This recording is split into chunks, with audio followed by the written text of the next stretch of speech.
Sixth grade, language arts midterm, robots, the other humans. The human body is complex. It has many systems that function to keep it working. Its intricate structure is incredible. It is amazing that modern science allows us to create machines that act like humans. Robots do extraordinary things for humans today. Like humans, robots have a body, muscular and sensory systems, and a brain.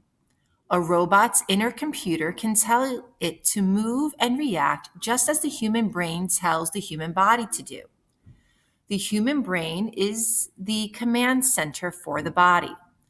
Robots have a command center that the body of the robots obeys.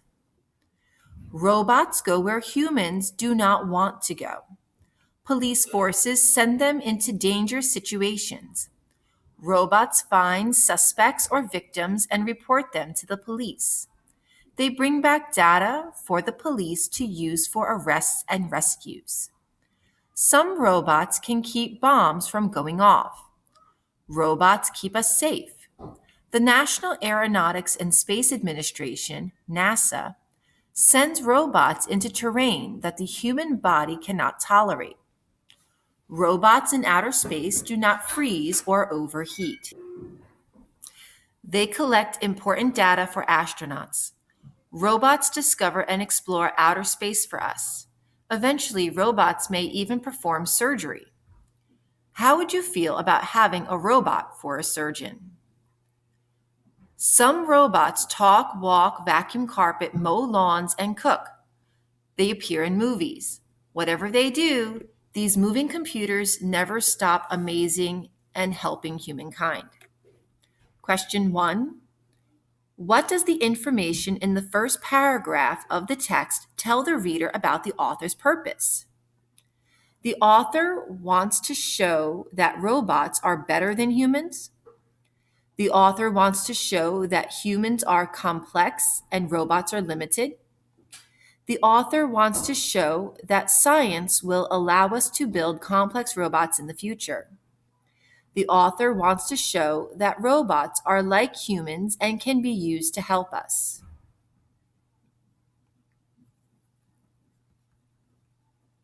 Question 2. Which statement from the passage provides evidence for the idea that robots help people? It is amazing that modern science allows us to create machines that act like humans. They appear in movies. Robots go where humans do not want to go. Like humans, robots have a body, muscular and sensory systems, and a brain.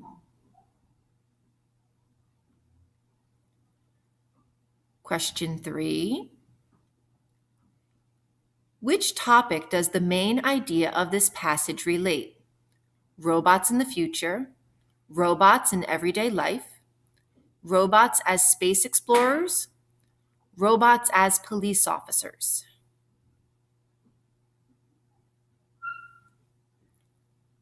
Question 4. How does the author compare robots to humans?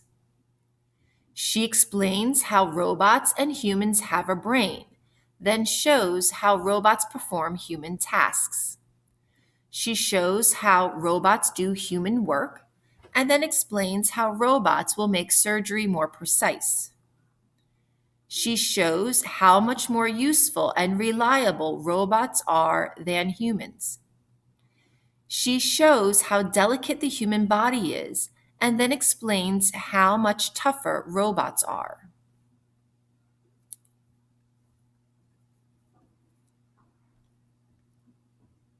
Question 5. Which statement from the text best supports the following statement? Robots can be programmed to do anything good for people. How would you feel about having a robot surgeon? Whatever they do, these moving computers never stop amazing and helping humankind. It is amazing that modern science allows us to create machines that act like humans.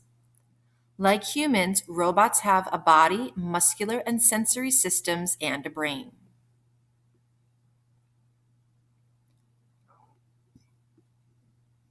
Question 6. Read the sentence from the passage. The human body is complex.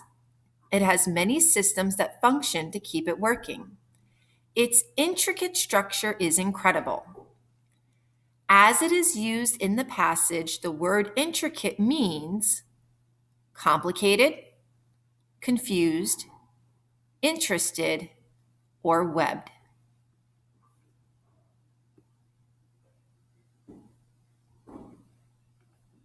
Question 7. Which statement made by the author is least supported by evidence provided in the text? Eventually, robots may even perform surgery. Like humans, robots have a body, muscular and sensory systems, and a brain. National Aeronautics and Space Administration, NASA, sends robots into terrain that the human body cannot tolerate. The human body is complex. Question 8. Read the sentences from the text. Like humans, robots have a body, muscular and sensory systems, and a brain.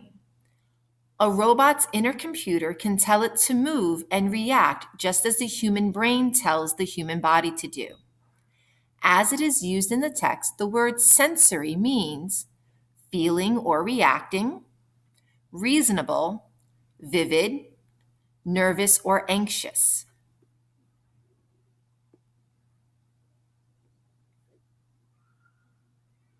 Question 9.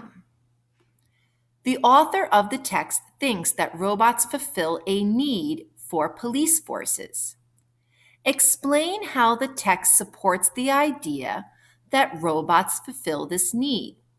Write an essay explaining how robots help police officers.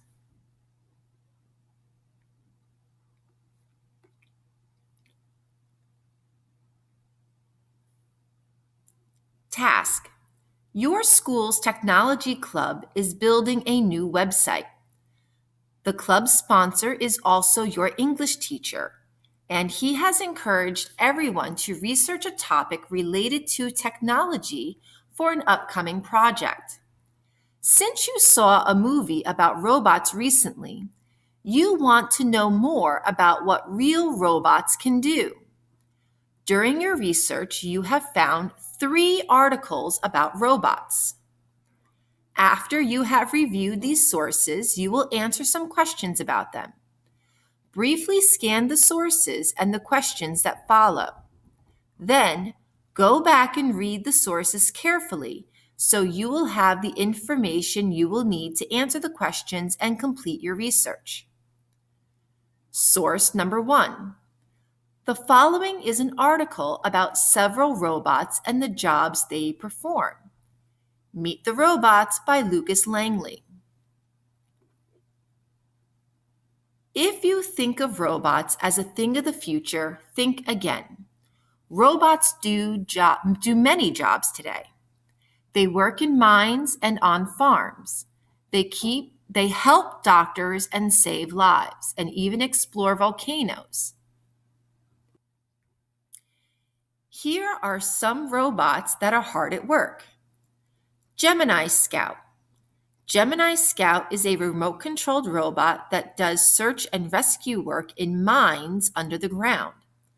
The robot is less than 2 feet tall and has wheels which enable it to go up and down stairs and make tight turns. It can even roll through water. Gemini may be small, but it is strong and can easily carry food, water, and other supplies. In real emergencies, Gemini can even drag an injured person to safety. Wherever it goes, Gemini Scout constantly collects information. For example, it tests the air for gases and then tells miners when the air is safe. The robot also has a thermal camera, a special camera that locates heat energy to produce images that help it find miners who are trapped underground. Once the robot finds the trapped miners, the miners can use the robot's two-way radio to talk with the rescue team. You want anything when I run out at lunchtime? Once the robot finds the trapped miners, the miners can use the robot's two-way radio to talk with the rescue team.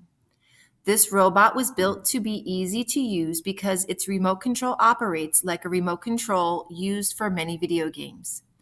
If you've ever played a video game, you would probably know how to use Gemini Scout. Dante 2.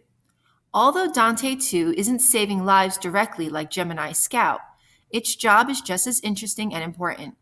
Dante 2's job is to climb into volcanoes to gather information for scientists. Like a spider, this robot has 8 legs, which can help it climb the steep walls of the volcano while secured with a rope. Dante 2 is also built to survive extreme heat. When a volcano is too dangerous for scientists to enter, Dante 2 goes instead. Once in the volcano, Dante 2 looks for vents or holes in the crater.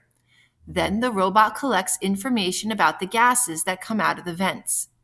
In the past, scientists could not learn as much about volcanoes, but Dante 2 is changing that. Now scientists can study a volcano up close while remaining at a safe distance. Mr. Gower. At first glance, Mr. Gower looks like a small metal cabinet on wheels, but its job is just as important as Dante 2 and Gemini Scout. Mr. Gower is a robot that moves through a hospital helping doctors and nurses bring medicine to patients. The body of the robot is a stack of locked drawers that store medicine. Nurses and doctors can unlock the drawers and get the medicine they need for the patients. Mr. Gower can be programmed to go anywhere in the hospital. It can ride elevators, steer through hallways, and even move around things that get in the way. The robot is so strong that it can pull 500 pounds. Mr. Gower is battery operated, and after charging for only 2 hours, the robot can deliver medicine for 12 hours without stopping. Not only does it work long days, but Mr. Gower can talk.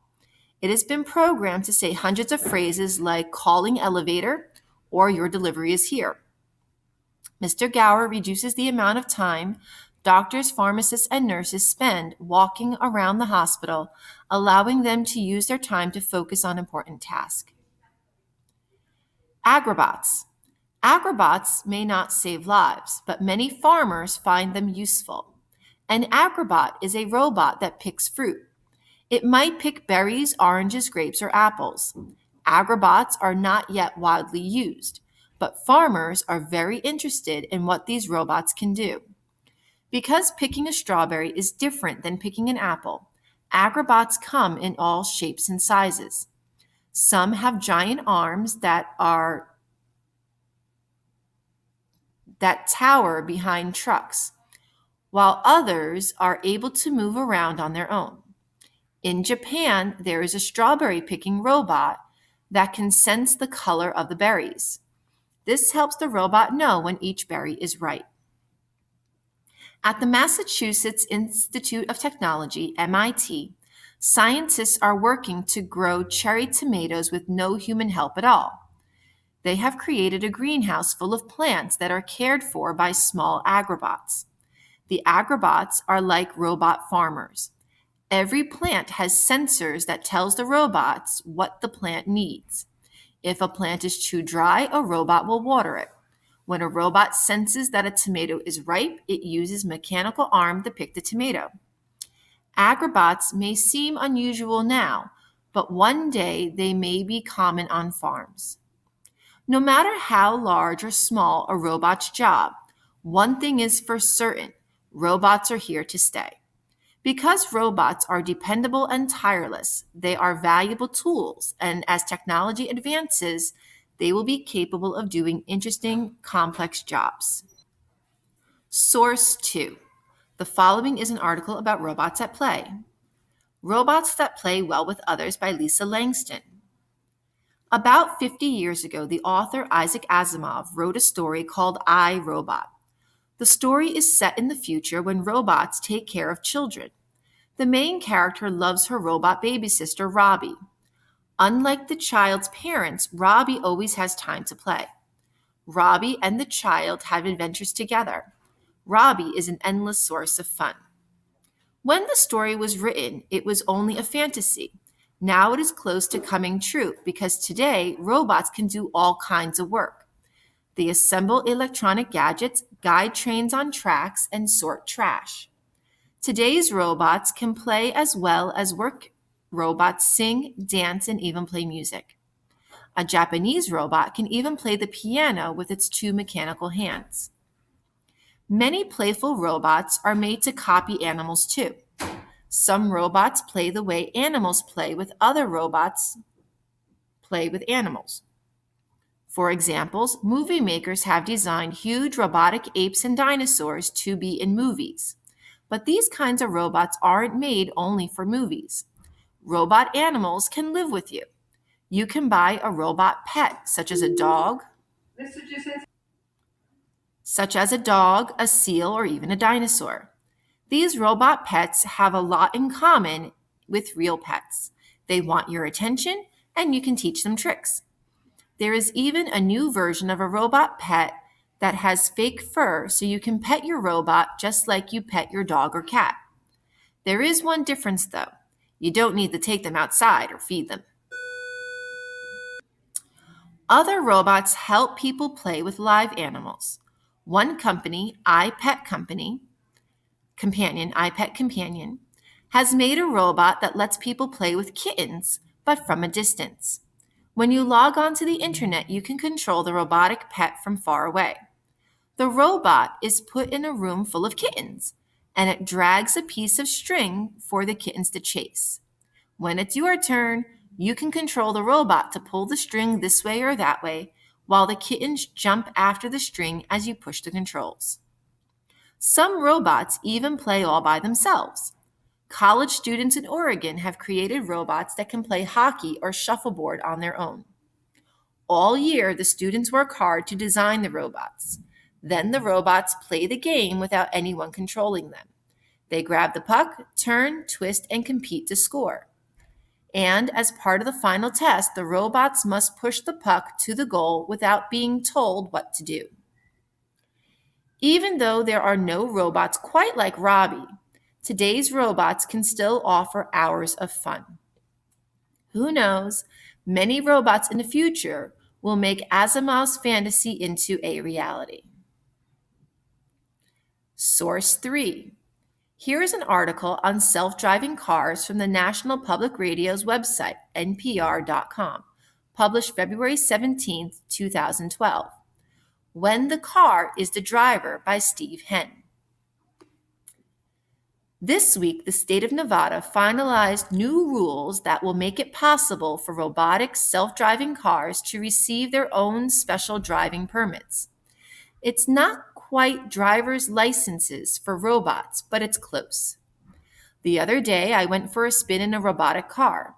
The car has an $80,000 cone-shaped laser mounted on its roof.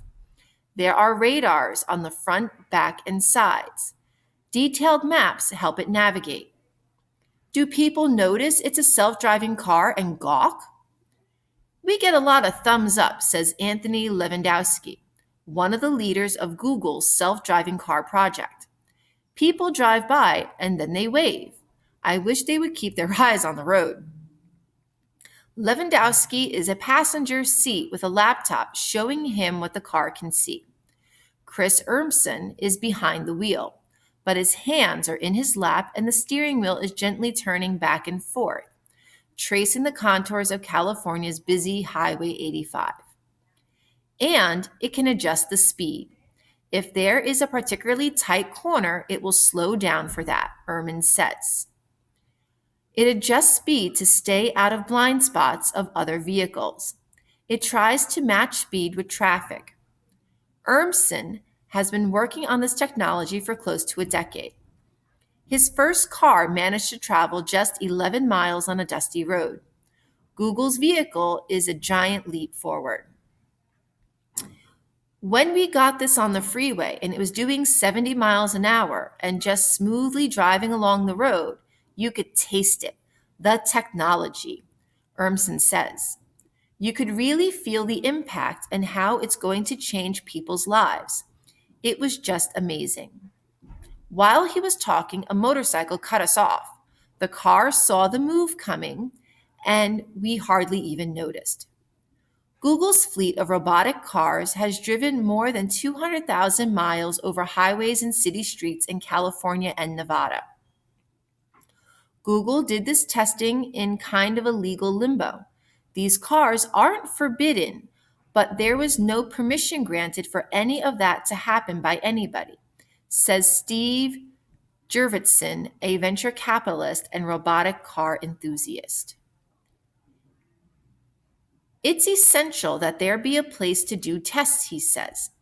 There's two ways to do it: the seek forgiveness strategy and the seek permission strategy. Frankly, the 200,000 hours I think that have been driven here in California, that's seeking forgiveness strategy, right? If anything had gone wrong, Google would have had a huge amount of explaining to do.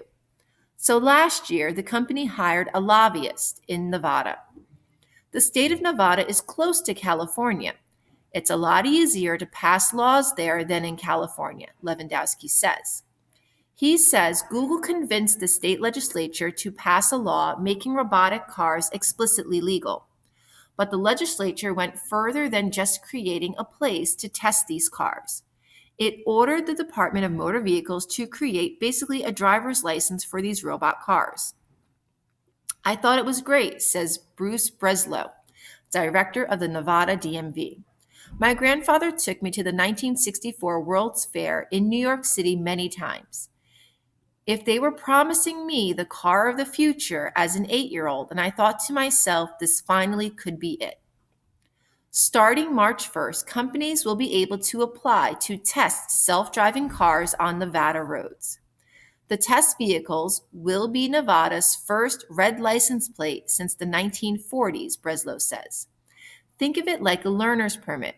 Those bright red plates will let everyone know that there's a student robot driver behind the wheel.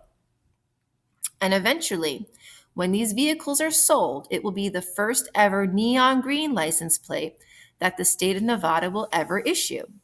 Green meaning go, and the future's arrived, Breslow says. Google says it will probably be years before cars like this go on sale. But Jurvetson, the venture capitalist, says he's convinced that technology could save thousands of lives today, already, right now. Robots are never distracted. They don't text or drink or get tired. They see things no human can. That front radar catches a signal that bounced off the ground, Jurvetson says. Therefore, no human will ever have the amount of information that these cars have when they are driving. While Nevada may be the first state to create a licensing system for self-driving cars, it won't be the last. Hawaii, Florida, and Oklahoma are already following suit. And Jurvetson says one day we may be asking ourselves if humans should be allowed to drive. Question 10. Click on the boxes to show the claims that each source supports. Some sources will have more than one box checked. Robots are more reliable because they don't get tired. Which source would support that claim? Robots could serve as a substitute pet when a person has an allergy to animals. Robots often save time and money.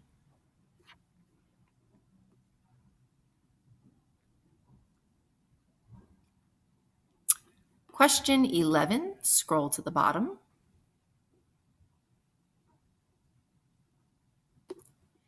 Many robots are designed to do normal tasks that improve people's lives or jobs. Provide two pieces of evidence from different sources that support the idea and explain how each example supports the idea. Cite evidence from each piece of information and identify the source title or number. Many robots are designed to do normal tasks that improve people's lives. Choose examples from 2 of the passages, name the passages, and explain how those robots improve people's lives. Don't forget to hit Submit Test when you are finished.